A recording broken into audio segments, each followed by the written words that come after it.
السلام علیکم حضور. وعلیکم السلام. میرا نام نیر احمد ہے. میرے ابو کا نام سردار محمود احمد فرید ڈوگر ہے.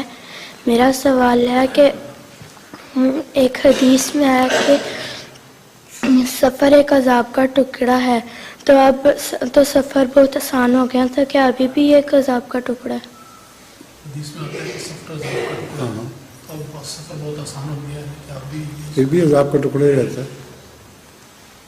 کتنا تیز جٹ چلتا ہے اور اس میں بہت تھکاوٹ ہو جاتی ہے. بعض دفعہ 2 دن کے لیے ان کی جو کمپنیوں کے مالک ہیں وہ اپنے ملازموں کو کہتے ہیں کہ تم گھر پہ آرام کرو اور کوئی سنجیدہ کام نہیں کرنا، اور جا کے نیند ہی نہیں ختم ہوتی شروع میں.